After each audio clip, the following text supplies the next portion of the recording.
ई first पर होने वाला है। ध्यान दीजिएगा, यह सब्जेक्ट इलेक्ट्रिकल वालों को पढ़ा जाता है 4th सेमेस्टर में। इलेक्ट्रिकल इंजीनियरिंग चाहे आईसी हो चाहे इंडस्ट्रियल मतलब इलेक्ट्रिकल इंजीनियरिंग हो, ठीक है, तो उनके में यह सब्जेक्ट है जिसका नाम है ईडीडी फर्स्ट, शॉर्टकट में बोलते हैं। पूरा नाम है electrical design drawing and estimating first के नाम से। ध्यान देना गाइस, यहाँ पे जो हम बात करने वाले हैं आज के वीडियो में सिलेबस पर एनालिसिस करेंगे, कुछ आपको टिप्स देंगे जिसकी मदद से नेक्स्ट वीडियो लेक्चर से आपकी क्लास कंटिन्यू कर दी जाएगी। ध्यान रहे, बिना सिलेबस के आप कुछ नहीं कर सकते। ध्यान दीजिए, जिसके पास सिलेबस ना हो वो क्या करेगा कि जाएगा btup.ac.in पर, वहां से सिलेबस डाउनलोड कर लेगा, ठीक है, और इसकी हार्ड कॉपी भी निकाल लेगा। अभी मार्केट में इसकी बुक कहीं कहीं उपलब्ध हो गई है, कहीं कहीं अवेलेबल नहीं है, तो अगर आपके एरिया में अवेलेबल है तो आप जरूर से बुक प्राइस मतलब उसको बाय कर लीजिएगा। अन्यथा हम तो आपको पढ़ाएंगे ही, लेकिन अगर बुक रहेगा तो उसका एक्सपीरियंस कुछ और ही होता है, ठीक है। तो ये रही कुछ बेसिक सी बातें 4th सेमेस्टर में इलेक्ट्रिकल वालों को पढ़ी जाती है, सबके लिए नहीं होती है, ठीक है।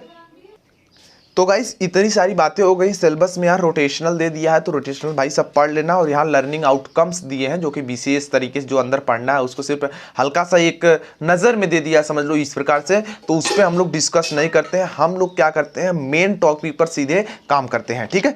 तो गाइस हम लोग सबसे पहले क्या करेंगे, डिटेल्स कंटेंट पर जाने वाले हैं। जी हाँ, डिटेल कंटेंट पर ध्यान देना। इसमें बोला है सबसे पहला कि टू मेक 16 शीट्स, कहने का मतलब 16 चार्ट पेपर ड्राइंग शीट जिसे आप कर सकते हैं नॉर्मल्स, क्योंकि ड्राइंग शीट जो होता है वो थोड़ा महंगा मिलता है और चार्ट पेपर थोड़ा सस्ता मिल जाता है, ठीक है, हाफ प्राइस में ऑलमोस्ट हो जाते हैं।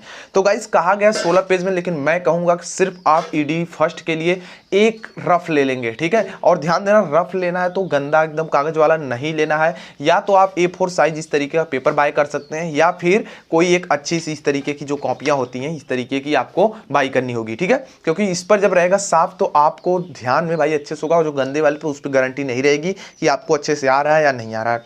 तो चलिए सबसे पहला जो टॉपिक है हम उस पर बात कर लेते हैं फटाफट से। तो सबसे पहला लेसन या यूनिट कर लीजिए तो सिंबल एंड साइंस कन्वेंशनल है, ठीक है, जिसको आपको 2 शीट में पढ़ना है, ठीक है। तो मैं यहाँ पे आपको एक चीज बता दूं कि सबसे पहला इसका पूरा कहने का मतलब आपको सिंबल पढ़ना है। अब गाइस सिंबल जो पढ़ना है वो लगभग 150 सिंबल पढ़ने हैं, 150-150 सिंबल पढ़ने हैं गाइस आपको। लेकिन यहाँ पर मोटा मोटा अभी हम 100 तक बता देंगे, फिर बाकी जो सिंबल्स मिलते रहेंगे उसके लिए भी हम बताते रहेंगे। लेकिन अभी 100 जो हम नेक्स्ट वीडियो 2 वीडियो लेक्चर आने वाली हैं उनमें हम पूरा 2 वीडियो में पूरा सिंबल इंड कर देंगे, यानी 2 शीट की आपको आवश्यकता होगी। लेकिन अगर आप कॉपी पर भी कर लेंगे तो कोई दिक्कत वाली बात नहीं है, और कैसे लिखा जाता है हम वो भी आपको ट्रिक बता देंगे, ठीक है। तो इस तरीके से हम लोग सबसे पहला क्या करेंगे, सिंबल पढ़ेंगे, ढेर सारे सिंबल। उसके बाद गाइस अगर हम बात करें अगला लेसन की, अगला टॉपिक्स की, तो दूसरे लेसन में हम लोग पढ़ेंगे वायरिंग डायग्राम। ध्यान देना, वायरिंग डायग्राम में जिसमें हम लाइट एंड फैन सर्किट्स पढ़ेंगे, बेल एंड अलार्म सर्किट। ध्यान देना, इसमें जो लाइट एंड फैन सर्किट है उसको आप इजी वे में कर ले जाएंगे, फटाफट समझ में आ जाएगा, और साथ में गोडाउन वायरिंग भी आ जाएगा। बात आती है जो गाइस मेन टॉपिक की, वो bell alarm circuit and traffic light signal control, इस तरीके के जो सर्किट्स हैं इसमें आपको थोड़ी दिक्कतें होंगी गाइस। मैं अभी से इसलिए बता दे रहा हूं, आपको अवेयर कर रहा हूं, ये मत सोचना कि डराया जा रहा है आपको। यहां पे गाइस आपको ये कहा जा रहा है कि जो ये सर्किटें है ना, ये छोटी सर्किटें नहीं है, ये बड़ी सर्किटें हैं। जैसे कि एक अलार्म सर्किट को मतलब 2-3 जगह से कंट्रोलिंग करना, तो उसमें काफी कॉन्टैक्टर वगैरह लगेंगे ऑपरेटिंग कॉइल से, तो वहां पे थोड़ी बड़ी सर्किट हो जाती है, समझने में थोड़ा आपको टाइम लगेगा, लेकिन प्रैक्टिस करोगे तो कोई दिक्कत नहीं होगी। और हाँ, इसमें जब थोड़े भी इधर उधर अगर आपने सिंबल इधर उधर कर दिए थोड़ा भी ना, तो सब गड़बड़ हो जाएगा। कुंजी को कहीं दूसरी जगह दबाना है तो आप कहीं और दबा दिए तो गलत हो जाएगा। इन सब का आपको ध्यान रखना प्रॉपर से, इन दोनों में थोड़ी दिक्कत होगी, लेकिन मैं कह सकता हूं कि light and fan circuit godown wiring में कोई दिक्कत नहीं होगी, ठीक है। चलिए अगले लेसन की तरफ हम बढ़ते हैं। तो गाइस तीसरा लेसन 6 शीट पे, इसको भी एंड करना है, लेकिन इसमें क्या पढ़ना है, पैनल्स एंड डिस्ट्रीब्यूशन बोर्ड। कहने का मतलब गाइस जो बोर्ड होते हैं डिस्ट्रीब्यूशन बोर्ड, डिस्ट्रीब्यूशन बोर्ड मतलब ये कि जो आपके घर में मतलब एक एक रूम में जो बोर्ड लगा रहता है वो डिस्ट्रीब्यूशन के अंतर्गत आता है, ठीक है। और जो मेन बोर्ड होता है वो आपका पावर बोर्ड्स के अंतर्गत आते हैं। तो उसके बारे में आपको बेसिक्स है यहाँ पे पढ़ लेने, बेसिक नहीं एडवांस नहीं पढ़ना है, बट अभी आगे देखा जाएगा, ठीक है। उसके बाद गाइस आपको क्या करने हैं कि आपको orthographic projector and simple electric parts बनाने हैं। जी हाँ, इसमें आपको 3D ग्राम में बनाने होंगे, 3D में बनाने होंगे आपको। आर्थोग्राफिक प्रोजेक्शन, आपने आर्थोग्राफिक प्रोजेक्शन पढ़ लिया है, बस उसी का बनाना है बस, लेकिन थोड़ा सा यहाँ पे जैसे आपको यहाँ पे किट कैट, पिन टाइप और सकल टाइप इंसुलेटर को बनाना है, फिर उसके बाद स्टे इंसुलेटर, रोटर, इसके बाद जैसे देख सकते हैं स्लिप रिंग्स, मोटर बॉडी मतलब इंडक्शन मोटर की। तो यहाँ काफ़ी चीज़ें हैं, इसके बारे में आपको थोड़ी सी डिटेल से पढ़नी है। 8 सीट लगानी है, मतलब 8 सीट में आपको पढ़ना है, 16 सीट टोटल लगेगी, लेकिन इतने में काम चल जाएगा। लेकिन यार मैं मानता हूँ अगर 10 सीट भी यूज़ कर लिए तो बहुत है यार, उतने में अच्छा खासा रैंक, अच्छा खासा नंबर्स आ जाएंगे यहाँ पे, ठीक है। अगर मैं अगली बात करूँ 5वें लेसन की, तो गाइस 5वां लेसन जो है 4 सीट में ओनली खत्म करना है, इसको एंड करने हैं, जिसमें आपको 2 wire diagrams and block diagram circuit system को यहाँ पे ग्राफिक पैकेज की तरह दिखाना है, मतलब ब्लॉक डायग्राम की मदद से आपको यहाँ पे वायरिंग्स वगैरह करनी है। गाइस अगर हम अगले टॉपिक्स पे बढ़ते हैं तो जो छठा लेसन है वो 4 पीरियड में समाप्त होगा, मतलब 4 लेक्चर में समाप्त किया जाएगा। अब यहाँ पे सीट की बात नहीं है, क्योंकि यहाँ पे अब कॉपी पर पढ़ा उढ़ा जाएगा, तो सीट का काम खत्म हो गया, इतने सीट पर था। हालांकि इसके बाद भी सीट पे आ सकता है, लेकिन अब उतने सीट के काम नहीं रहेंगे जितने इसके पहले जितना था, वो सब सीट वाले काम थे, ठीक है। अब इसके बाद वाला, हाँ एक बात अभी आपको ध्यान रहे, जो ड्राइंग वाला ये ड्राइंग है ना, इसमें लिखने वाला भी आता है, ठीक है ना। ये मत सोचना कि सिर्फ फिगर बना देंगे, सिंबल बना देंगे, वायरिंग दिखा देंगे तो हो जाएगा, नहीं नहीं, ऐसे कुछ नहीं चलेगा। यहाँ पे आपको प्रॉपरली लिखना भी पड़ेगा, बोलेगा क्वेश्चन में, तो ठीक है।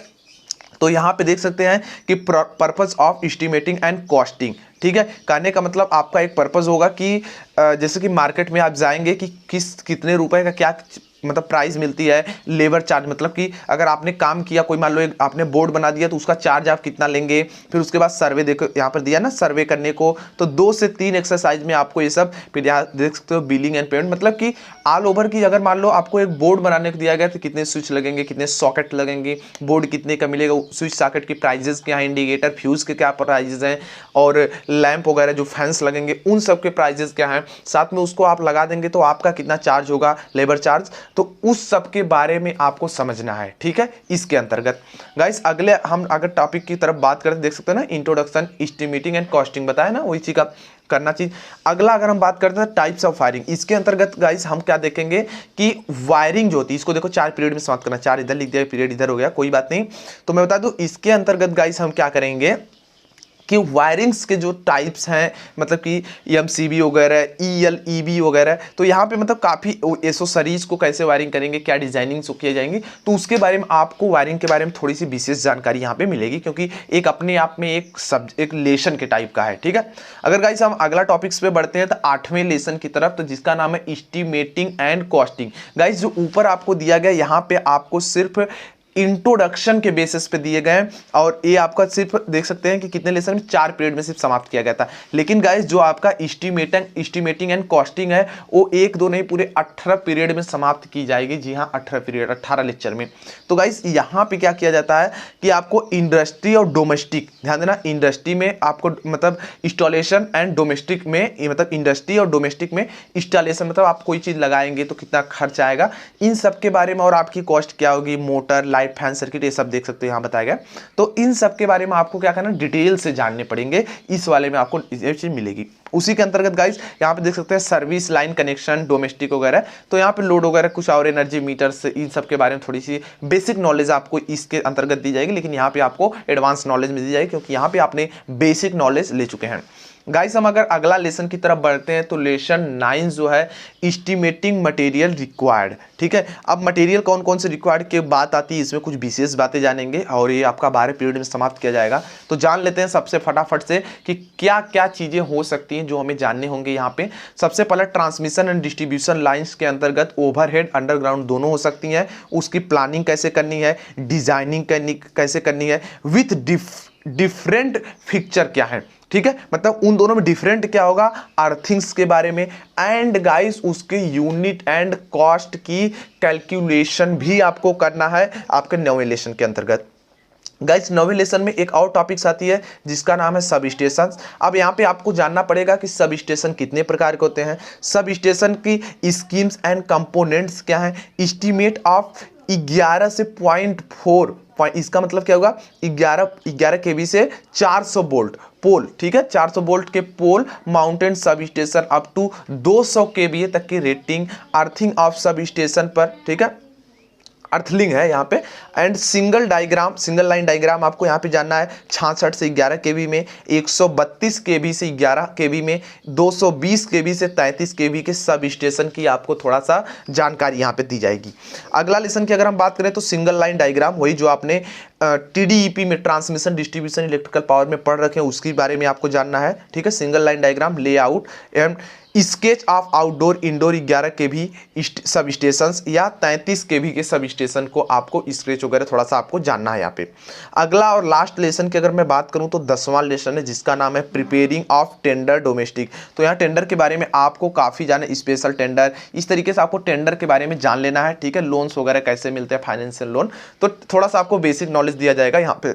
ज़्यादा ये बड़ा नहीं है, वो छोटा सा टॉपिक है, लेकिन इधर ही जो टाइम लगेगा और 4 पीरियड में समाप्त किया जाएगा, ठीक है। हालांकि टाइम तो कम होता है, ऑलमोस्ट सभी कॉलेजेस में जो ड्राइंग की क्लासेस चलती हैं वो एक वीक में सिर्फ 2 चलती हैं, 3-3 घंटे की, बीच बीच में थोड़ा थोड़ा एक मतलब 45 मिनट या 40 मिनट का लेक्चर्स भी रहते हैं। मेरे कॉलेज का तो ऐसा ही है, 2 दिन, एक मंडे को और एक सैटरडे को। मंडे को फर्स्ट टाइम में और सैटरडे को सेकंड टाइम में ED चलता है 3-3 घंटे का। और उसके पहले जो गाइस क्लासेस भी 1-2 हो जाती हैं, तो इसमें कोशिश किया जाता है कि ज़्यादा से ज़्यादा खत्म हो। अभी तक अपने कॉलेज में जो खत्म किया गया वो 2 लेसन खत्म कर दिया गया, तीसरा लेसन पर काम जारी है, ठीक है।